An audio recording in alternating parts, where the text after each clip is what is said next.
दोस्तों, अगर आप भी आपके पैन कार्ड में आपका नाम, date of birth, father name या फोटो सिग्नेचर कोई भी करेक्शन करवाना चाहते हैं तो इस वीडियो में मैं आपको ए टू जेड प्रोसेस बताने वाला हूं कि कैसे आप ऑनलाइन आपका पैन करेक्शन कर सकते हैं। तो इस वीडियो को एंड तक ज़रूर देखिएगा क्योंकि इसमें एक पॉइंट मैं आपको ऐसा बताने वाला हूं कि अगर वो आपने नहीं किया तो आपके पैन में करेक्शंस नहीं होंगी और वो जैसे पहले था वैसे ही एज इट इज़ प्रिंट होकर के आपके पास आ जाएगा। तो वीडियो काफ़ी इंपॉर्टेंट होने वाली है, बिना स्किप किए एंड तक इसको ज़रूर देखिएगा। तो सबसे पहले आपने गूगल पे एनएसडीएन पैन अप्लाई कर पे क्लिक कर देना है, सर्च कर लेना है। उसके बाद यहाँ ऑनलाइन पैन एप्लीकेशन का पहला लिंक आएगा, उस पर क्लिक करना है। अब यहाँ पे आपके पास एनएसडीएल की वेबसाइट खुल जाएगी। तो अप्लाई ऑनलाइन में जाएंगे और यहाँ पे आपको एप्लीकेशन टाइप यहाँ पे सिलेक्ट करना है। ये हो गया फर्स्ट वाला न्यू एप्लीकेशन न्यू पैन के लिए, सेकंड वाला जो है फॉरेन सिटीजन के लिए है और जो थर्ड वाला है, थर्ड वाला आपने चूज़ करना है, ये करेक्शन पैन के लिए है। तो ये आपने यहाँ पे सिलेक्ट कर देना है, कैटेगरी सिलेक्ट कर देना है, आप इंडिविजुअल हैं या आपका फर्म का पैन आप ठीक कर रहे हैं या प्राइवेट लिमिटेड का है। वैसे वो ऑफलाइन जाते हैं तो आपने यहाँ पे अपने लिए इंडिविजुअल ही सिलेक्ट करना है। और यहाँ पे आपने आपका टाइटल सिलेक्ट कर लेना है, मिस्टर मिसिज, ठीक है। उसके बाद आपने नीचे आपका नाम डालना है, first name, middle name and last name. तो यहाँ पे मैं लास्ट नेम डाल रहा हूँ कस्टमर का और यहाँ पे फर्स्ट नेम डाल रहा हूँ। अगर कोई मिडिल नेम है तो वो आप लास्ट में यहाँ पे एंटर कर सकते हैं।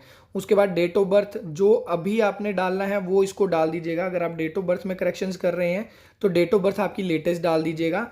ईमेल आईडी और मोबाइल नंबर आप कोई भी आपका डाल सकते हैं रेफरेंस के लिए, क्योंकि जो टोकन नंबर जनरेट होगा, एप्लीकेशन आएगी या पैन कार्ड आएगा वो उसी ईमेल आईडी पे आएगा।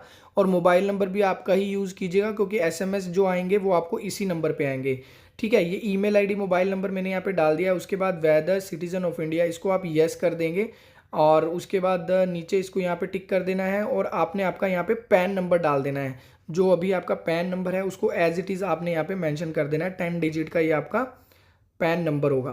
तो ये डालने के बाद नीचे आपको इसको सबमिट कर देना है। ये एक बार कैप्चा आएगा, I am not a robot, इस पर टिक कर देंगे और उसके बाद नीचे आपने इसको सबमिट के बटन पे क्लिक कर देना है। जैसे ही आप सबमिट के बटन पे क्लिक करेंगे आपका एक टोकन नंबर जनरेट हो जाएगा। ये आप देख सकते हैं यहाँ पे टोकन जनरेट हो गया। ये आपको ईमेल में भी आ जाएगा, अगर आप भूल जाते हैं तो आप ईमेल से चेक कर सकते हैं। उसके बाद continue with pan application form पे आप जाएंगे तो इस तरह का पेज आपके पास खुल जाएगा। सबसे पहले आपको आपके आधार के यहाँ पे डिजिट ऐड करने हैं 4। तो ये ऊपर मैं आपको दिखा देता हूँ, submit digitally through e KYC and e sign. इसका मतलब ये है कि आप जो आपका फॉर्म है वो ऑनलाइन अप्लाई कर रहे हैं या साथ में ऑप्शंस हैं आप ऑफलाइन डॉक्यूमेंट सबमिट करने की। और यहाँ पे ये पूछ रहे हैं कि आपको जो पैन है वो फिज़िकल चाहिए या नहीं चाहिए। तो अगर नहीं पे क्लिक करेंगे तो फीस नहीं लगती है और यहाँ पे येस पे टिक करेंगे तो आपका जो करेक्शन वाला लेटेस्ट पैन है उसकी फ़िज़िकल कॉपी आपको डिलीवर हो जाएगी। तो उसकी 106 रुपये कुछ पैसे फ़ीस है, वो आपको ऑनलाइन पे करनी पड़ेगी। वो मैं आपको आगे बताऊंगा आपने कैसे पे करनी है। उसके बाद यहाँ पे सबसे पहले आपने आपके आधार के 4 अक्षर लास्ट वाले यहाँ पे डालने हैं और उसके बाद मैं आपको दिखाता हूँ। ये 4 अक्षर आपने यहाँ पे डाल देने हैं जो भी आपके आधार के होंगे। आप अपना आधार कैरी कर लीजिएगा आपके साथ। और उसके बाद नीचे आपने ये पूछ रहा है कि आपने जो फोटो है वो आधार वाली प्रिंट करनी है, येस और नो। तो यहाँ पे आपने इसको येस पे ही क्लिक करना है, ठीक है।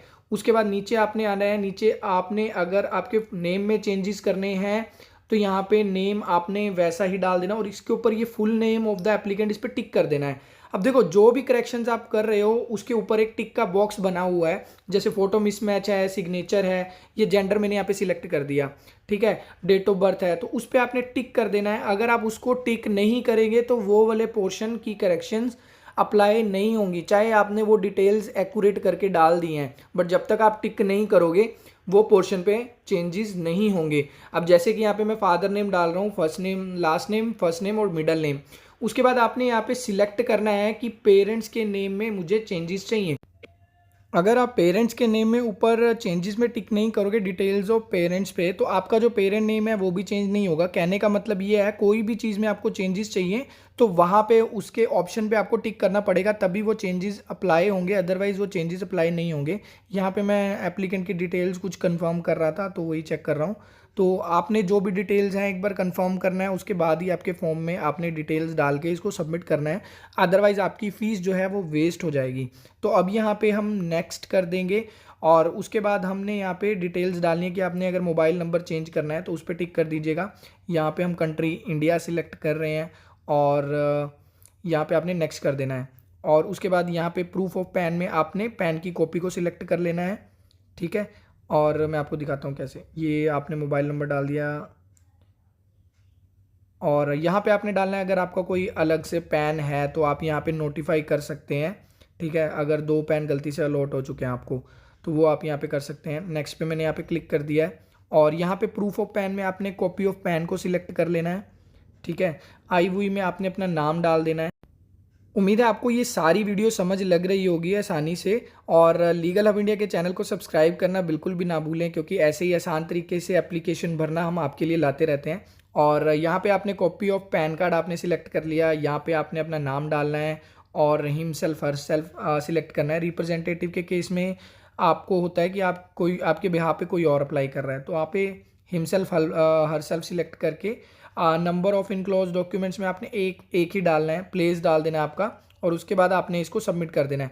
अब आपने यहाँ पे आपके आधार के पहले 8 डिजिट डालने हैं। आपको याद होगा पहले आपने लास्ट के 4 डिजिट यहाँ पे एंटर किए थे, अब जो है पहले वाले 8 डिजिट आपने यहाँ पे एंटर कर देने हैं। तो ये ध्यान से एंटर कर देना है आपने, क्योंकि अगर ये प्रॉपर एंटर नहीं होगा तो आपका एप्लीकेशन सबमिट नहीं होगा, OTP नहीं आएगा आपके पास। और उसके बाद आपने यहाँ पे जस्ट प्रोसीड पे क्लिक करना है, ओके पे क्लिक करेंगे। आधार नंबर देखो यहाँ पे शायद गलत था तो इसने उठाया नहीं है, तो मैं एक बार दोबारा एंटर कर देता हूँ। तो आपने भी ऐसे ही ध्यान रखना है। और यहाँ पे अब आपको मोड ऑफ पेमेंट आपसे पूछ रहा है, तो 3 मोड हैं, DD, ऑनलाइन, पेटीएम या ऑनलाइन अदर ऐप्स के थ्रू। तो मैंने लास्ट वाली ऑप्शन चूज़ किया है, उसमें सारी ऑप्शंस आ जाती हैं। तो यहाँ 106.90 आपकी फ़ीस लगने वाली है, ठीक है। उसके बाद आपने आई एग्री पे टिक करना है, प्रोसीड टू पेमेंट पे आपने क्लिक करना है और यहाँ पे आपने पे कंफर्म पे क्लिक करना है। और आपने अब यहाँ पे आपका पेमेंट मेथड चूज़ कर लेना है, कैसे आपने पेमेंट करनी है। तो सबसे आसान तरीका आज के टाइम पे UPI है, तो मैं UPI चूज़ कर रहा हूँ। शो स्कैनर कर लेंगे। अब यहाँ पे आपने आपका स्कैनर से इसको स्कैन करके पेमेंट कर देनी है। कोई भी ऐप से आप स्कैन कर सकते हो, गूगल पे, फ़ोनपे, पेटीएम। तो यहाँ पे मैं इसको पेमेंट कर रहा हूँ। 106.90 की जो पेमेंट है ये आपकी कट जाएगी और जो फिजिकल पैन है वो भी आपके पास आ जाएगा। तो ये पेमेंट करने के बाद आपको यहाँ पे इस पेज पे वेट करना है, पेज को रीलोड या बैक नहीं करना है, क्योंकि अगर रीलोड या बैक करोगे तो आपकी पेमेंट जो है वो स्टक हो सकती है। तो आपने इस पेज पे वेट करना है, ऑटोमेटिकली ये इस पेज पे रीडायरेक्ट हो जाएगा और आपको यहाँ पे एक पेमेंट सक्सेस का ऑप्शन दिख जाएगा कि जो आपकी पेमेंट है वो सक्सेसफुल हो चुकी है। पेमेंट करने के बाद बस अब हमें 2 बार यहाँ पे OTP डालना है, उसके बाद एप्लीकेशन जो है हमारी सबमिट हो जाएगी। तो यहाँ पे टिक करने के बाद हमें ऑथेंटिकेट पे क्लिक कर देना है। कंटिन्यू पे क्लिक नहीं होगा जब तक आप ऑथेंटिकेट नहीं करेंगे। ऑथेंटिकेट करने के बाद आपको यहाँ पे OTP डालना है, तो कंटिन्यू विद eKYC पे आपने क्लिक करना है। उसको क्लिक करने के बाद आपने OTP यहाँ पे एंटर करना है। मैं दिखा देता हूँ आपको, कंटिन्यू विद eKYC। जैसे ही आप इस पर क्लिक करेंगे आपको यहाँ पे OTP आएगा। OTP जो है आपका आधार से जो नंबर लिंक है उस पर जाएगा, तो वो OTP आपने यहाँ पे एंटर करके आपने अपनी एप्लीकेशन को सबमिट कर देना है। तो ये जैसे ही हम सबमिट करेंगे न्यू पेज पे हम रीडायरेक्ट हो जाएंगे और यहाँ पे हमें कंटिन्यू विद साइन करना है, ई-साइन, और यहाँ पे हमें एक बार दोबारा से OTP डालना पड़ेगा। तो ये आई टिक पे आई हेयर बाय पे आपने टिक कर देना, आपका आधार नंबर यहाँ पे आपने एंटर करना है और उसके बाद सेंड OTP पे क्लिक करना है। तो आपने आधार नंबर एंटर करने के बाद सेंड OTP पे क्लिक करने के बाद सेम आपको जो आपका आधार से नंबर लिंक है उस पर OTP आ जाएगा। मैं आपको दिखा देता हूँ यहाँ पे, ये मैंने यहाँ पे आधार नंबर एंटर कर दिया, सेंड OTP पे क्लिक किया, तो ये अब OTP चला गया मेरे आधार से लिंक्ड मोबाइल नंबर पे।